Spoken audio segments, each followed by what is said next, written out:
আসসালামু আলাইকুম ওয়া রাহমাতুল্লাহ। প্রিয় শ্রোতা বন্ধুরা, আশা করছি আল্লাহ তাআলার অশেষ রহমতে আপনারা সবাই ভালো আছেন। চলুন আজ আমরা জেনে নেই কিয়ামতের প্রধান প্রধান আলামতসমূহ, যে আলামতগুলো ধীরে ধীরে প্রকাশ পেয়ে মানুষকে সতর্ক করে দিবে এবং জানিয়ে দিবে যে মহাপ্রলয়ের দিন অত্যন্ত নিকটে। ভূমি ধসে যাওয়া। হযরত রাসূল আকরাম সাল্লাল্লাহু আলাইহি ওয়াসাল্লাম বলেছেন, কিয়ামতের পূর্বে দুনিয়ার বিভিন্ন স্থানে তিনটি ভয়াবহ ভূমিধস সংঘটিত হবে। এই তিনটি স্থান হল দুনিয়ার পূর্ব প্রান্তে, দুনিয়ার পশ্চিম প্রান্তে এবং আরব দেশে। এই ভূমিধসগুলো হবে অত্যন্ত ভয়ঙ্কর ও ধ্বংসাত্মক। পৃথিবীর বিশাল অঞ্চল হঠাৎ করে মাটির নিচে ধসে যাবে। শহর, জনপদ, মানুষ সবকিছু নিমেষেই মাটির তলে চাপা পড়ে যাবে। তকদিরে অর্থাৎ আল্লাহর নির্ধারিত ফয়সালায় বিশেষ করে অবিশ্বাসীদের বহু লোক এই ভয়াবহ ঘটনায় মৃত্যুমুখে পতিত হবে।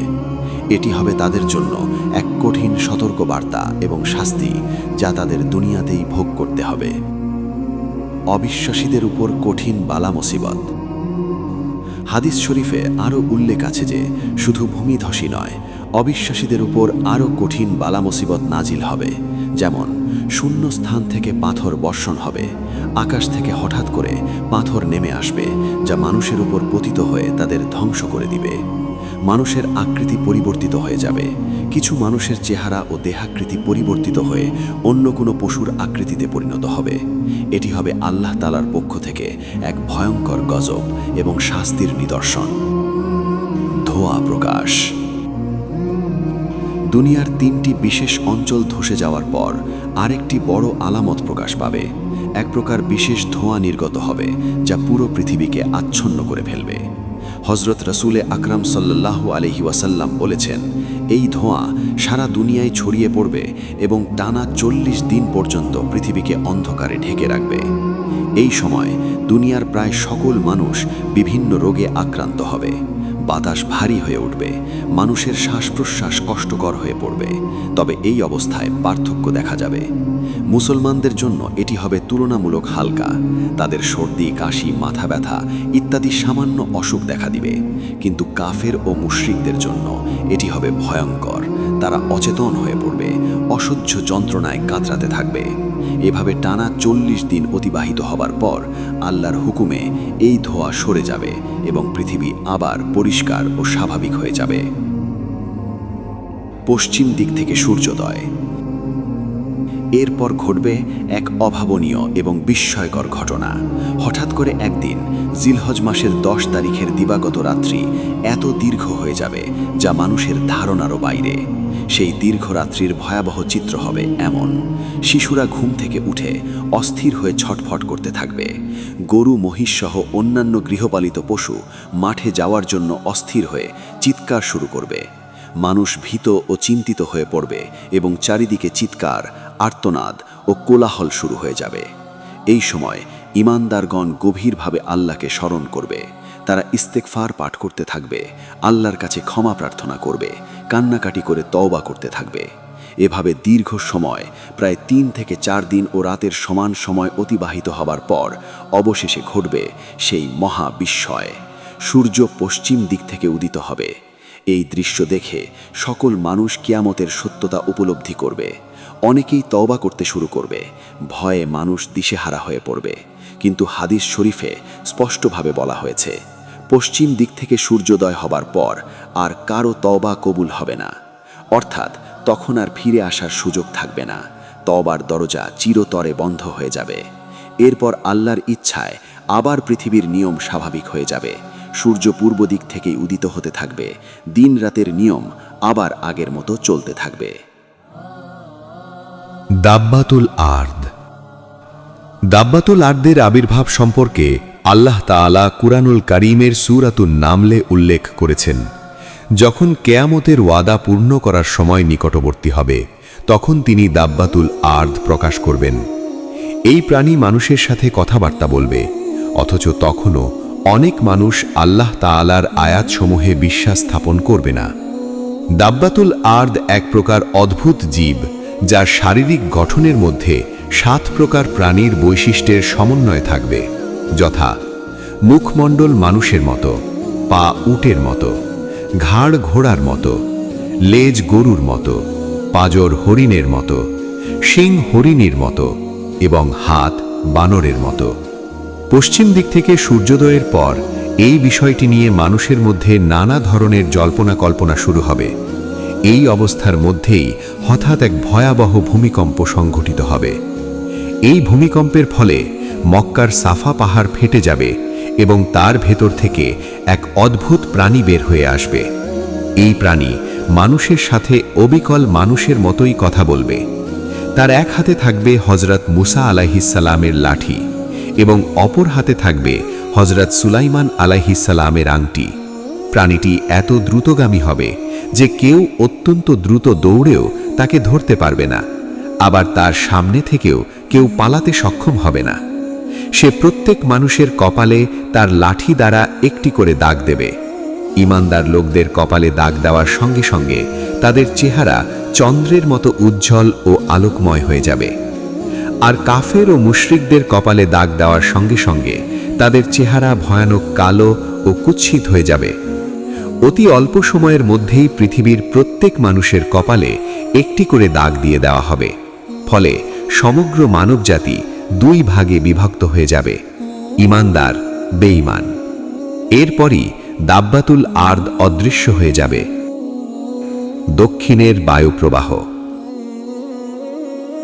দাব্বাতুল আরদ অদৃশ্য হয়ে যাওয়ার কিছুদিন পর সেই দিক থেকেই এক প্রকার আরামদায়ক মৃদু বায়ু প্রবাহিত হবে। এই বায়ুপ্রবাহের প্রভাবে ঈমানদারদের বগলে ব্যথার সৃষ্টি হবে। যার ঈমানের বল যত বেশি, সে তত বেশি যন্ত্রণা অনুভব করবে। এই যন্ত্রণার মাধ্যমেই প্রকৃত ঈমানদার ব্যক্তিরা এক এক করে মৃত্যুমুখে পতিত হবে।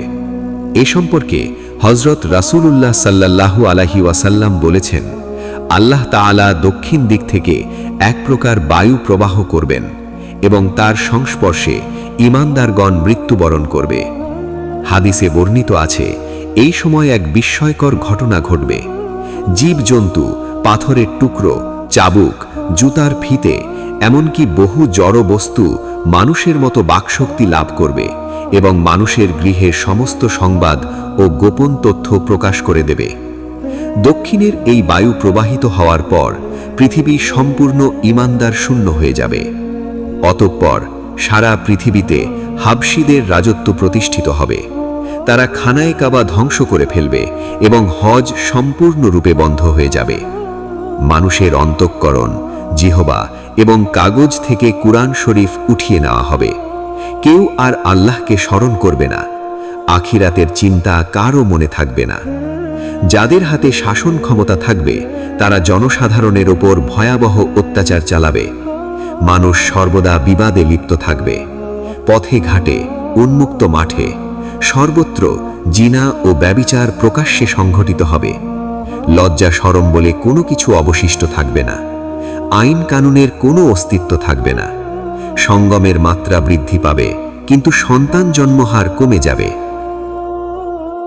ঈমানের সম্পূর্ণ বিলুপ্তি।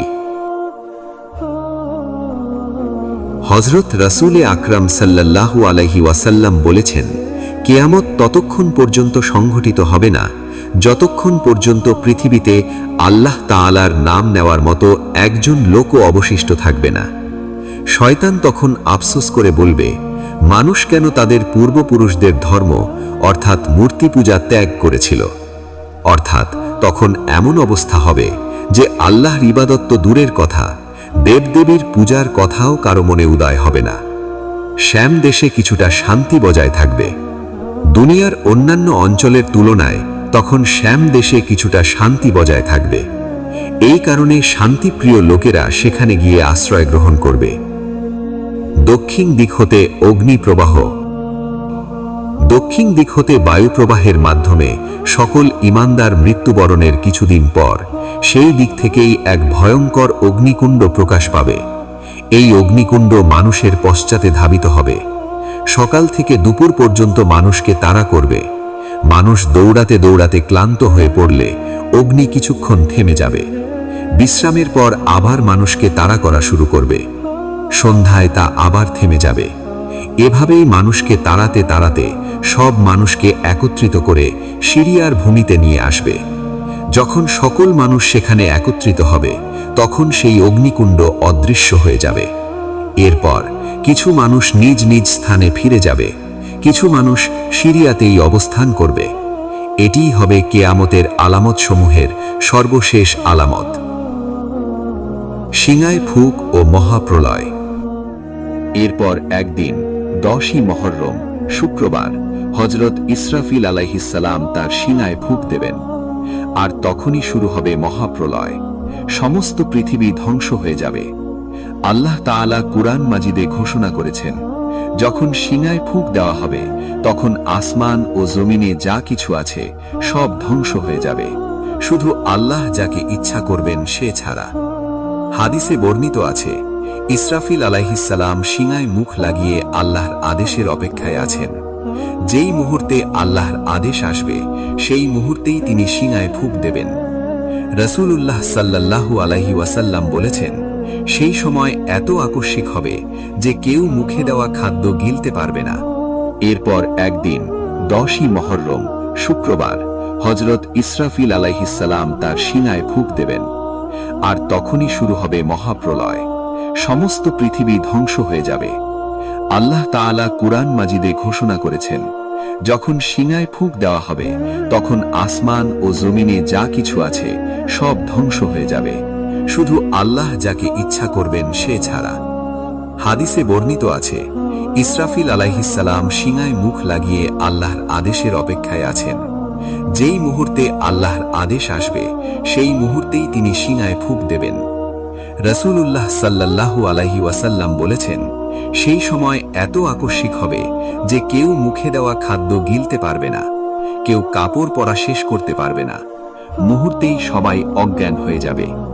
সিঙায় ফুঁক দেওয়ার সঙ্গে সঙ্গে আকাশ ফেটে যাবে, চন্দ্র, সূর্য, গ্রহ, নক্ষত্র ছিটকে যাবে, পাহাড় পর্বত চূর্ণ বিচূর্ণ হয়ে তুলোর মতো উড়ে যাবে, নদ নদী ও সমুদ্র শুকিয়ে যাবে, গর্ভবতী নারীদের গর্ভপাত হয়ে যাবে, শিশুদের চেহারা ভয়ঙ্কর হয়ে যাবে। সেই সময় শয়তান দুনিয়ার এক প্রান্ত থেকে আরেক প্রান্ত পর্যন্ত ছুটে বেড়াবে, কিন্তু কোথাও আশ্রয় পাবে না। মানুষ, জিন, দানব, পশু পাখি সবাই অজ্ঞান হয়ে পড়বে এবং শেষে মৃত্যুমুখে পতিত হবে। পৃথিবীর চূড়ান্ত ধ্বংস। অতঃপর আল্লাহ তাআলা মালাকুল মউতকে সম্বোধন করে বলবেন, হে আজরাইল, আমি দুনিয়াতে যত সংখ্যক মানুষ সৃষ্টি করেছি ঠিক তত সংখ্যক তোমার সাহায্যকারী ফেরেশতা সৃষ্টি করেছি। আজ তুমি তোমার সেই সমস্ত সাহায্যকারী ফেরেশতাদের সঙ্গে নিয়ে যাও এবং পাপাত্মা শয়তানের জান কবজ করো।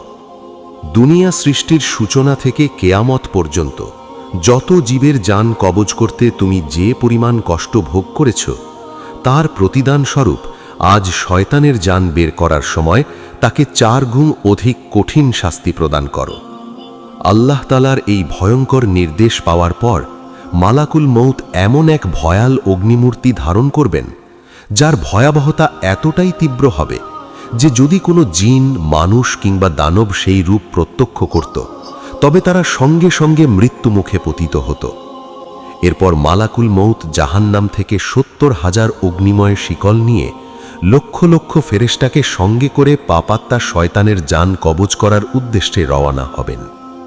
শয়তান যখন মালাকুল মউতকে দেখতে পাবে তখনই সে ভয়ে পালাতে শুরু করবে।